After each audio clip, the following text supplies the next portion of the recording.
اس پر اقوام عالم کی خاموشی بھی جو ہے وہ بھی ایک مجرمانہ فعل ہے. اور اس طرح سے دیکھیں اس کے کئی چیزیں ایسی ہوتی ہیں کہ اس کے پھر اثرات کہیں اور طریقے سے نکلتے ہیں. تو اگر انہوں نے یہ نہ جانے پتہ نہیں کیوں اس پر یہ خاموش ہیں, یہ سارے معاملات جو ہیں یہ تیسری عالمی جنگ کی طرف جا رہے ہیں. اگر یہ ظلم اسی طرح برقرار رہا تو پھر تنگ آمد بجنگ آمد پھر اس میں جو ہے وہ دیگر ممالک بھی جو ہے وہ شریک ہو جائیں گے, اور یہ ظلم کو روکنے کے لیے دنیا کے لیے خطرہ بنتا جا رہا ہے. یہ سارا معاملہ خدارہ اس پر ہوش کے ناخن لیے جائیں. اقوام متحدہ کو اس میں اپنا کردار ادا کرنا چاہیے, وہ نہ ہو کہ دنیا جو ہے وہ کسی گمبھیر قسم کی جنگ گمبھیر قسم کی صورتحال, خدا نہ خواستہ ایسی کوئی صورتحال کا سامنا ہو. صاحب سے بھی جان لیتے ہیں. صاحب حسن نصر اللہ صاحب وہی سوال, میزائل حملے میں شہیدوں کی تصدیق ان کی شہادت پہ تو جتنا افسوس کیا جائے, لیکن ایک بات پہ فخر بھی ہے کہ اس قوم نے جتنی ذلت اور قیامت اٹھائی گئی ان پہ, بمباری شدید, ایک ایک دن میں آپ دیکھیں تصاویر آ رہی ہیں 600-700 شہادتیں ہو رہی ہیں, اور زمین بوس کر دیا گیا عمارتوں کو, صرف ایک شخص کو, ایک فرد کو یا ایک کمان کو ٹارگٹ کرنے کے لیے. اور اس میں دیکھیں کہ دنیا واقعی یہ عالمی ضمیر سویا ہوا ہے, اسلامی ممالک جو ہیں وہ تو سوئے ہوئے ہی ہیں, لیکن اس میں یہ ہے کہ سلامتی کونسل کے پاس اختیارات ہیں چیپٹر 6 اور 7 کے تحت. وہ باقاعدہ اپنی فورس بھیج سکتے ہیں جہاں پہ اس طرح کے ایگریشن یا جارحیت ہو رہی ہو, ایسٹ تیمور کا واقعہ ہو, سوڈان ہو, یا جہاں جہاں ان کی دلچسپی تھی ان بڑی قوتوں کی جن کے پاس ویٹو کی پاور ہے, P5 کہتے ہیں جنہیں, تو وہاں فورس بھی چلی جاتی تھی اور براہ راست مداخلت کر کے جو جارح قوتیں ہیں ان کو باقاعدہ فورس کے ذریعے روک دیا جاتا تھا.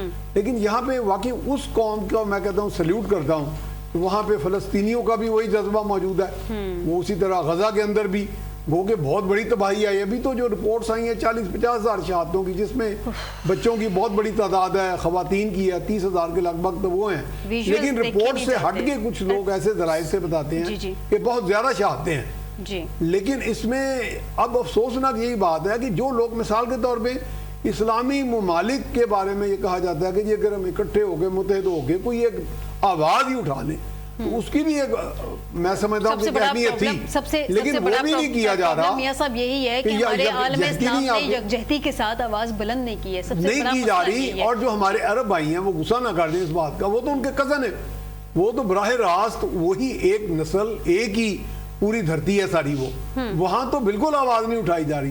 اور کبھی کبھی میرے ذہن میں جب میں جذباتی ہوتا ہوں تو میں کہتا ہوں ہمارے جو افغانستان کے بھائی اتنے غصے والے ہیں جو یہاں معصوم نہدے لوگوں کو مساجد میں مار دیتے ہیں, اسکولوں میں, تو وہ تو جذبہ شہادت سے سرشار ہیں, وہ کہتے ہیں ہم ڈرتے نہیں کسی سے. ان میں سے آج تک کوئی کنڈیمنیشن نہیں ہوئی, کم سے کم وہ ایک ایسا میں سمجھتا گروپ ہے جس سے دنیا خاموشی جو ہے وہ دنیا میں جا کے تہلکہ مچ جاتا. بالکل ایسے ہی ہے. حزب اللہ نے کیا, کیونکہ حزب اللہ کا کبھی بھی دھاک ہے وہاں پہ, وہ ختم نہیں ہونے والی.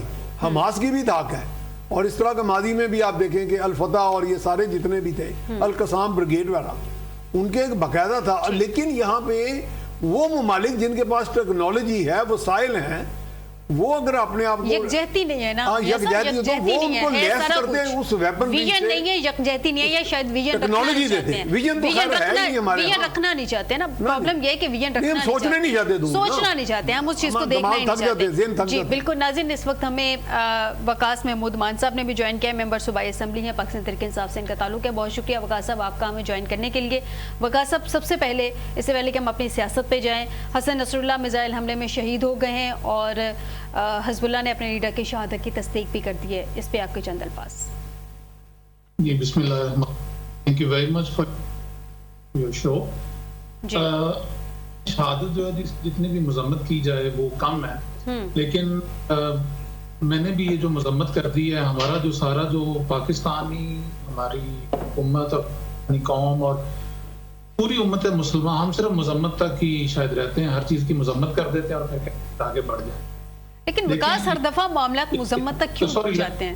جی میں یہ کہنا چاہتا ہوں کہ جو ہم ویسٹ کی بات کر رہے ہیں کہ مغرب ہے, وہ اس کی مجرمانہ خاموشی ہے, بالکل مجرمانہ خاموشی ہے, دوہری پالیسی ہے ویسٹ کی. ویسے تو وہ جو ہے ہیومن رائٹس کے بڑے چیمپئن بنتے ہیں, لیکن جب کسی غریب مسلمان ملک کے اوپر زیادتی ہو رہی ہے, اور اسپیشلی جب فلسطین میں ہو رہا ہو, تو پھر انہیں وہ سارے ہیومن رائٹس بھول جاتے ہیں. دیکھیں دنیا کا ایک دستور ہے, کتابی باتیں ایک اور چیز ہے, پاور ٹاکس ٹو پاور. جو مسلمان مالک ہیں ان میں جب تک یکجہتی نہیں آئے گی, وہ اپنے پاؤں پہ کھڑے نہیں ہوں گے, وہ اپنی حمیت اور غیرت مندانہ فیصلے نہیں کریں گے, تو ایسا ہوگا, ایسا ہوتا ہے. یہ خالی بالکل صحیح کہہ رہے ہیں. جیسے کہ مسلم ممالک میں یکجہتی نہیں ہے, ویسے ہمارے ملک میں سیاسی جماعتوں میں بھی یکجہتی نہیں ہے. اگر تمام سیاسی جماعتیں بھی مل بیٹھ کے آپس میں تمام معاملات اپنے حل کر لیں تو شاید ان کو بھی کندھے استعمال کرنے کی اجازت نہ ہو, یا شاید ضرورت ہی پیش نہ آئے, ان کو اجازت لینے کی ضرورت پیش نہ آئے.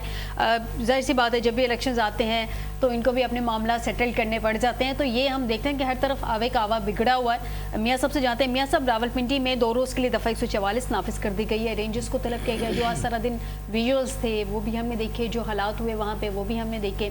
احتجاج تھا نا, یہ پہلے بھی میں سوال کرتی رہی ہوں کہ حکومت کو کس بات کا خوف ہے. اگر کسی نے احتجاج کرنا ہے یا اگر کسی نے کوئی جلسہ کرنا ہے تو اس کو کرنے دیں. آئیں گے 4 تقریریں کریں گے, چلے جائیں گے.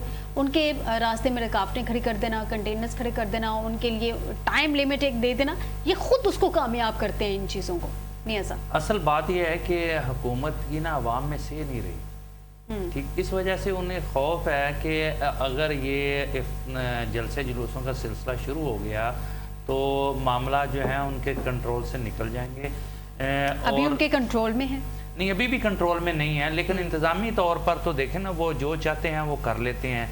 پبلک میں وہ جا نہیں رہے, اور اسی طریقے سے وہ پارلیمنٹ کے ذریعے سے اور انتظامیہ بیوروکریسی اور پولیس کو استعمال کر کے اور ایجنسیوں کو استعمال کر کے وہ اپنی انہوں نے دھاکے کی بٹھائی ہوئی ہے. لیکن یہی خوف انہیں کھائے جا رہا ہے نا کہ اگر پبلک جو ہے وہ اس طرح کے سیاسی جلسے جلوسوں میں آنا شروع ہو گیا اور یہ معاملہ آگے بڑھ گیا تو پھر تو وہ ان کی چھٹی ہو جائے گی. اچھا, دوسرا آپ دیکھیں کہ یہ اس ملک میں عجیب تماشا لگا ہوا ہے کہ پچھلے 2 سال سے جو ہے یہ ملک دفعہ 144 کی زد میں ہے.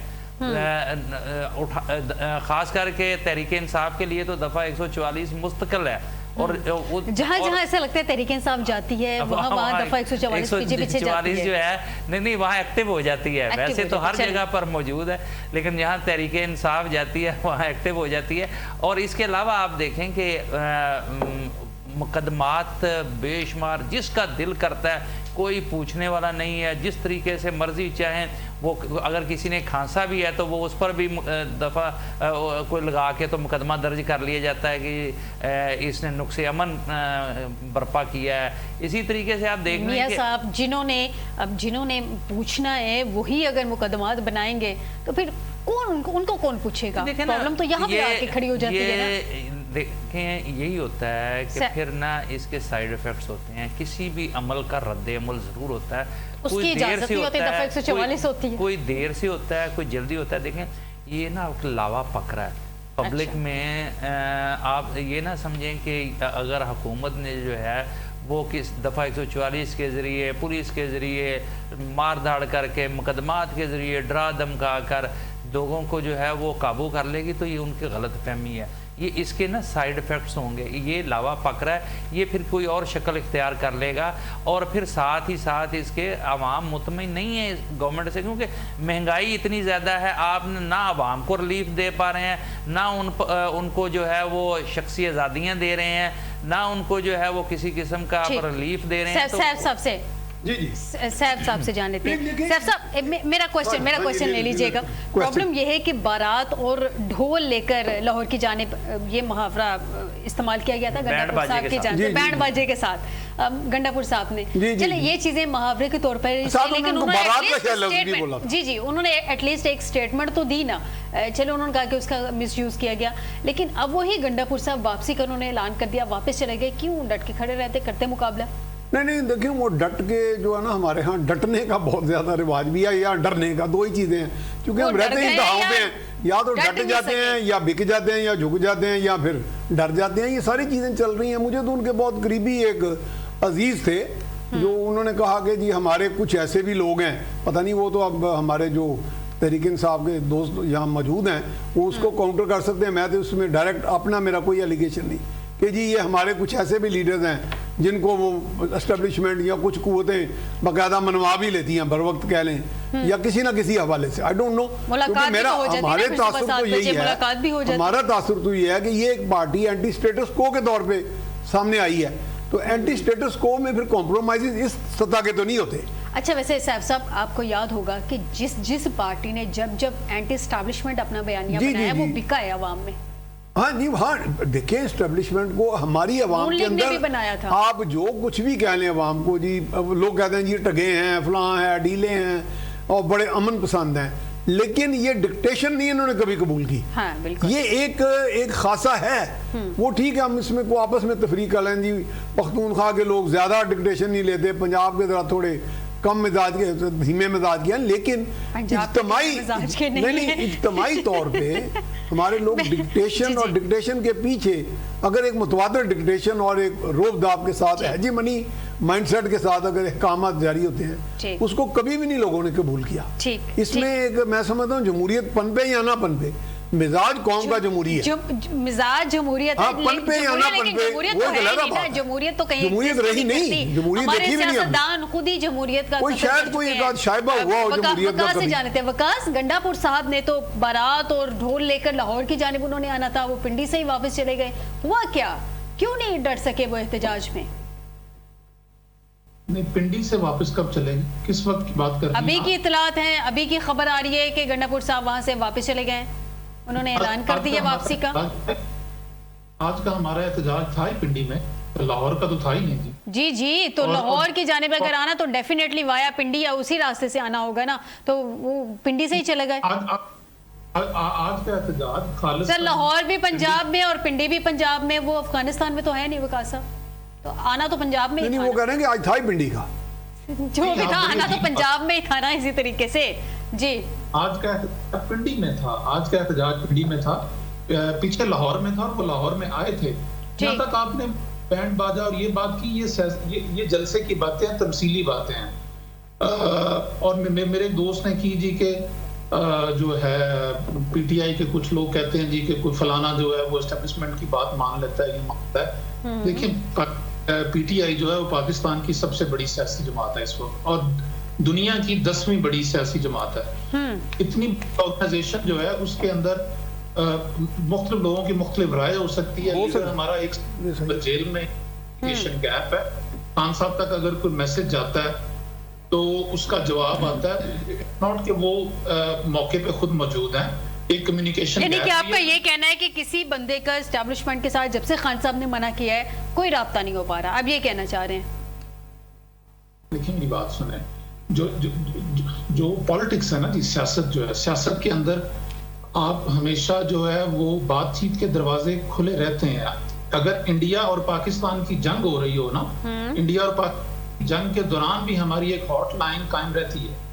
تو آپ کیا یہ پاکستان کے اوپر غداری کا لگا دیں گے کہ پاکستان؟ سر انڈیا پاکستان ایک اور چیز ہے, ملک کی سیاسی جماعتوں کا اپنے اسٹیبلشمنٹ کے ساتھ تعلق اور چیز ہے. آپ کو نہیں لگتا کہ یہ ایگزامپل سوٹ نہیں کرتی یہاں پہ؟ یہ بالکل سوٹ کرتی ہے. میں تو ایک بڑی چیز کی بات کر رہا ہوں, یہ اس سے چھوٹی ہے. Now we are talking about with country, اور میں آپ کو ایک اپنے دشمن ملک کے مقابلے میں بتا رہا ہوں کہ اگر ہم جنگ میں ہوں تو پھر بھی ہماری ہاٹ لائن ہوتی ہے. دیکھیں بات یہ ہے کہ پی ٹی آئی کیا کہہ رہی ہے, عمران خان کیا کہہ رہا ہے. عمران خان کیا کہہ رہا ہے؟ عمران خان یہی کہہ رہا ہے کہ آئین اور ملک عوام کی جو رائے ہے اس کو مقدم جانے, اور تو عمران خان کہہ رہا. ٹھیک, میں اس پوائنٹ پہ آپ کی جانب آتی ہوں وقاص, میں اس پوائنٹ پہ آپ کی جانب آتی ہوں. ناظرین اس وقت ہمیں جوائن کیا ہے بیرسٹر وقاص ابریز خان صاحب, لا ایکسپرٹ ہیں. بہت شکریہ بیرسٹر صاحب آپ کا ہمیں جوائن کرنے کے لیے. بیرسٹر صاحب سب سے پہلے چونکہ آپ کی ایکسپرٹی ہے تو اسی حوالے سے میں آپ سے کویسچن کر لوں. مخصوص نشستوں کا فیصلہ مفروضوں پہ مبنی ہے. الیکشن کمیشن نے 8 ججز کی وضاحت میں نظر ثانی درخواست دائر کر دی. بیرسٹر صاحب پہلے فیصلہ آتا ہے, پھر الیکشن کمیشن کہتا ہے جی ٹھیک ہے اس پہ منع عمل کیا جائے گا, پھر الیکشن کمیشن کو کچھ سوچتی ہے, وہ اس پہ کہتا ہے جی مجھے وضاحت دے دیں, پھر 8 ججز کی وضاحت آتی ہے, پھر اس پہ الیکشن کمیشن کے اچھے خاصے 6, 7, 8 اجلاس ہوتے ہیں, ان میں بھی کوئی کسی فیصلے پہ نہیں پہنچا جاتا. اس کے بعد اب وہ کہہ رہا ہے جی اس پہ نظر ثانی کر لیں, نظر ثانی درخواست اس نے دائر کر دی ہے. مسئلہ کیا ہے؟ اسی پہ کو سمجھ نہیں آ رہی, اسی پہ سمجھنا نہیں چاہ رہا. دیکھیں I must say one thing in this regard, this is absolutely a mockery of judicial system in Pakistan. جس طریقے سے ججز کے فیصلوں کی تذلیل کی جا رہی ہے، چاہے وہ الیکشن کمیشن ہو، ہماری پارلیمنٹ ہو، ہماری ایگزیکٹو ہو، میں یہ سمجھتا ہوں کہ آئین پاکستان کا article 189 at the same time 190 جو ہے 2023 189 یہ کہتا ہے کہ سپریم کورٹ کے تمام جو فیصلے ہیں وہ تمام ہائی کورٹ کے اوپر بائنڈنگ ہے. ایٹ دی سیم ٹائم 190 یہ کہتا ہے کہ پاکستان کی جو سپریم کورٹ ہے اس کا فیصلہ تمام ایگزیکٹو اتھارٹیز پہ بائنڈنگ ہے، اپلیکیٹری ہے، مینڈیٹری ہے، without any ifs and buts, do and don't. اس فیصلے کو ان لیٹر اینڈ اسپرٹ آپ نے تو پھر وکاس اس میں اف اینڈ بٹس کیوں الیکشن کمیشن کی جانب سے آ رہے ہیں؟ منوان عمل کر لے، وہ کیوں کہہ رہا ہے کہ اس فیصلے پہ عمل درآمد نہیں ہو سکتا؟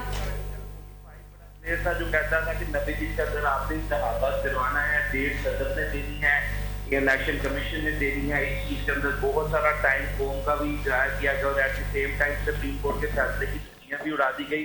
اس وقت بھی میں یہ کہتا تھا کہ یہ جو ریت ہے، جو رسم ہے، یہ جو ٹریڈیشن ہم سیٹ کرنے جا رہے ہیں اور آرٹیکل 254 کے نیچے اس ٹائم لمیٹیشن کو کنڈون کرنے جا رہے ہیں، اس کی بجائے اگر کنٹمپچوس پروسیڈنگ انیشیٹ کی جاتی سپریم کورٹ آف پاکستان کی طرف سے اور توہین عدالت کے مرتکب جو اس وقت کی سپریم کورٹ اور اس کے ممبرز ہوئے تھے ان کو بلا لیا جاتا، دھر لیا جاتا، تو الٹیمیٹلی آج کا دن دیکھا. وکاس آپ جس وقت کی بات کر رہے ہیں اس وقت سپریم کورٹ کے فیصلے پہ عمل درآمد نہیں ہوا تھا، جس پہ کہا گیا کہ سپریم کورٹ نے ریسٹرین کا مظاہرہ کیا ہے. جب سپریم کورٹ کے فیصلے پہ عمل درآمد نہیں ہوا تو اگر کنٹمپٹ پروسیڈنگ میں بلا لیا جاتا تو کیا اس پہ وہ حاضر ہو جاتے، اس پہ کوئی عمل درآمد ہوتا؟ دیکھیے اگر کنٹمپچوس پروسیڈنگ میں ایک شخص نہیں آتا یا ایک ادارے کا جو سربراہ نہیں آتا تو 2004 کا جو ایکٹ ہے اور 3 کا جو قانون ہے اور ایٹ دی سیم ٹائم جو آرٹیکل 204 ہے، کسی بھی شخص کو کنٹمپچوس پروسیڈنگ کے اندر کنوکٹ کیا جاتا ہے تو وہ اپنے عہدے سے آٹومیٹکلی جو ہے وہ برطرف ہو جاتا ہے. اٹ مینس کہ اس کی اتھارٹی جو ہے وہ آپ انڈرمائن ختم کر دیتے ہیں. تو میں یہ سمجھتا ہوں کہ ہم نے اس ملک کے اندر جو ہے نہال ہاشمی کا بھی کیس دیکھا، دلال چودھری کا بھی کیس دیکھا، سٹنگ پرائم منسٹر یوسف رضا گیلانی کو گھر بھیج دیا گیا. تو کیا سپریم کورٹ جو پاکستان کی سب سے بڑی عدالت تھی، اس کا سب سے بڑا فیصلہ چاہے وہ الیکشن کمیشن کا اس وقت کا فیصلہ ہو یا آج کا یہ جو فیصلہ ہو، اگر اسی طرح اس فیصلے کے راستے میں دیواریں چین بنتی رہی، ہماری الیکشن کمیشن نے سیسا پلائی دیوار بن کے کھڑی رہی اور اداروں کی معاذرائی اور یہ تخابات سے زیادہ جنم لیتے رہے، تو میں نہیں سمجھتا کہ ہمارا جوڈیشل سسٹم یا ڈسپینسیشن آف جسٹس کا جو سسٹم ہے اس میں ہم کو بہتر طریقے سے آپریٹ کر سکیں گے. آئندہ آنے والے جو چیف جسٹس کا پاکستان ہے 3.5 سال کا ان کا ایک ٹینور ہے، بڑا ایک ٹرانسپیرنٹ ریلی فیئرلی جسٹ انہوں نے فیصلے کیے. اور آپ فائدہ یہ آپ کے لیے بڑی حیرانگی کی بات ہوگی نہ صرف پاکستان کے اندر بلکہ یو کے اندر، یونائٹڈ کنگڈم کے اندر، جاپان کے اندر، دیگر ممالک بالخصوص امریکہ کے اندر جنہوں نے بہت سارے سیمینارز میں جا کر خطاب کیا، وہاں پہ کانفرنسز اٹینڈ کی اور پاکستان کا جو ایک صاف اور شفاف چہرہ جوڈیشل جی یہ بالکل میرے نالج میں ہے بیرسٹر صاحب کیا گیا ہے، شاید یہ اس جو ایک خوبصورت چہرے کی دھجیاں اڑانے کے مترادف ہے کہ آپ ایک چیف جسٹس ابھی سٹنگ چیف جسٹس ہوئے بھی نہیں،